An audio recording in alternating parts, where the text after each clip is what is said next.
Hi, and welcome again to another edition of Market Analysis for today, June 11th of 2025. I'm Gio Benacourt, and this is a recording done by Vantage Markets about an hour prior to the USA session open.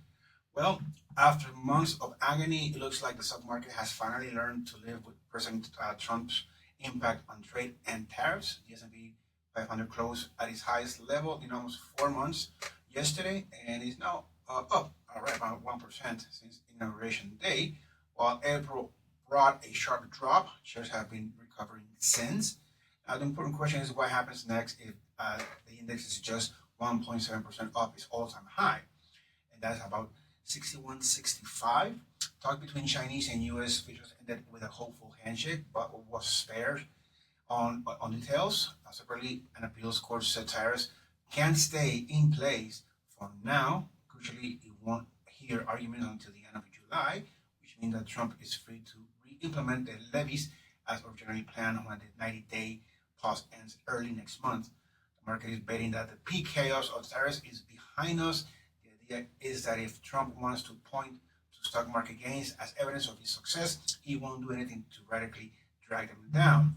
Despite this, it looks like the tariffs will be substantially higher at the end of the year than they were at the start. And on the day when we get the latest inflation data, the month-over-month of the CPI comes in at 0.1%, better than expected. This could be momentum to the markets on the upside. No one wants to miss out on stock gains, but at this point, investors should probably be more nervous than optimistic. With that being said, let's take a look at that market fluctuation to the upside. As I mentioned, we're seeing how the market has reacted positive to the news.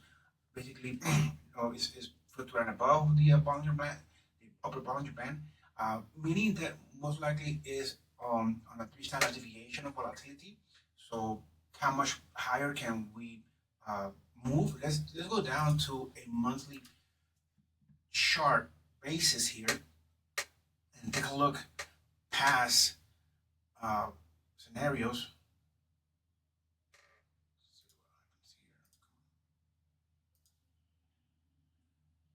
Okay, here we go. So we want to be able to identify that all-time high, and we basically are reaching that all-time high, which this candle is 22,423. So we are right about 400 points away from it. So as you can see, the market is reaching that peak, that all-time high. So resistance can be obviously expected around this level. So let's just go down back to the daily and come in and identify possible levels of resistance and then the possible levels of support for the asset. So let's take a look. Let's choose 22,202 and then the upper part, let's right between them, because obviously we want to be able to come in and find out. Hold on for a second, and find out basically what we're looking to do.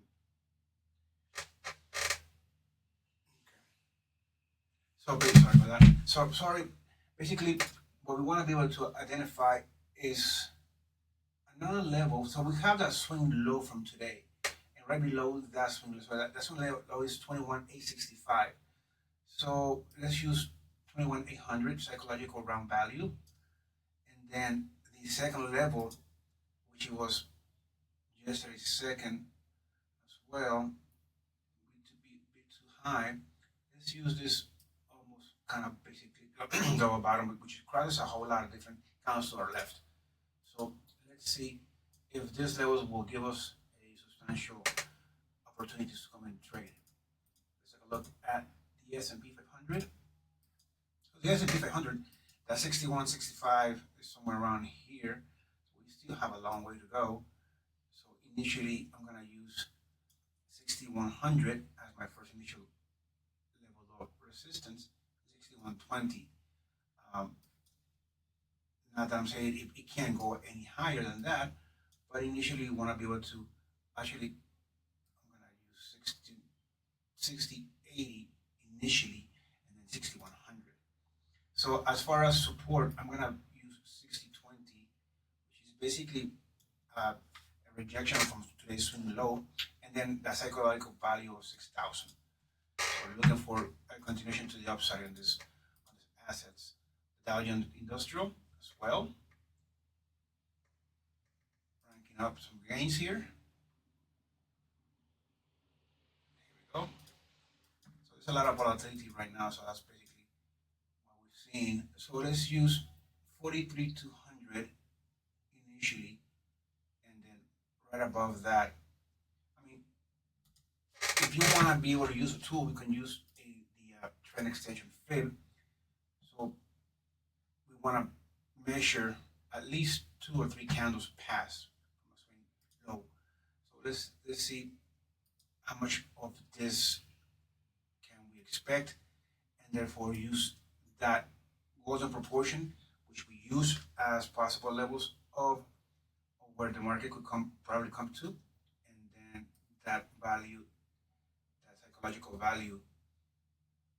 Actually, we come in and use a 50%, which is not a Fibonacci number, but at least we have a tool that will guide us to where possible levels of resistance could be placed. And then as far as support goes, well, 42,800 has been penetrated, rejected. So let's just use for the first level that what we had yesterday and the 20 moving average. See if that will be enough levels of space. The RSI is still far from entering overbought territory. So crude oil, $66 is a psychological place that it seems to be at the moment being rejected. We have fluctuated above that. We hit 66.26, basically a bit higher than yesterday's swing high. So therefore, let's just use our next value, around value 66.40 and $67, which it will be complicated to come in and figure out if we will. But obviously, Trump is talking about putting sanctions on Russian oil and liquid natural gas on these companies that produce it. So that could be a catalyst to see higher prices. But then again, let's see what will happen. Nat Gas is fluctuating to higher. So initially, I'm going to bring down my level of resistance to yesterday's swing high. We kind of reached that yesterday. So today's swing low was met by the 20-day moving average. So let's see if we are able to sustain that. And then I'm going to use this two swing highs. We can kind of make like a double top there. So that's looking for a contention to the upside. So gold has fluctuated above our first level of resistance. So therefore, I'm going to use the second one as my first one, and then come in and use that swing high as my second level of resistance. That swing high from January 5th. I'm going to still leave the same levels that we have here for support. So looking for a continuation to the upside and see if it will finally break out. I mean, actually, it broke out of this consolidation around the 20 moving average, which is the medium of the boundary bands. Let's see if it will continue to the upside. Silver.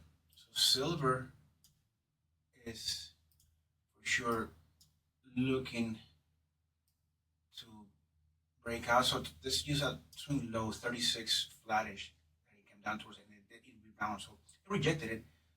Would that be enough momentum to the upside? RSI is, however, in the overbought territory, but doesn't mean that it can't continue to move higher. Looking for $37 today. Copper. So we have copper here.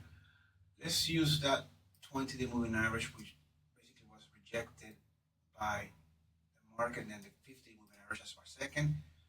Copper, I'm still looking for copper to swing towards that $5 psychological value. I'm going to leave the upper boundary band as level of resistance. So let's see if it'll do a comeback after it's trading lower anyhow. Well, Bitcoin is taking profit. It's a pretty well-known procedure for profit taking.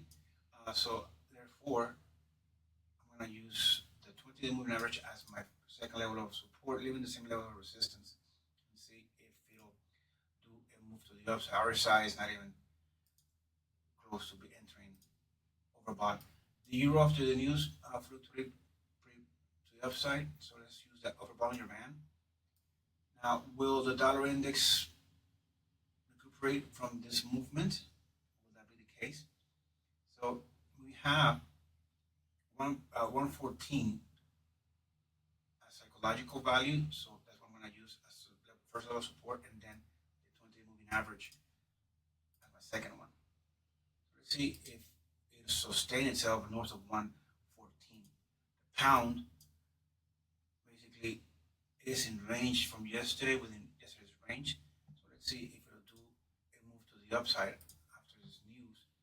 And this will happen faster as we see that the dollar index declines. But if it does recover and improve up towards that above the 20-day moving average or the medium of the volume band, we'll see a decline on the currencies and put some pressure on the metals. That's it for today.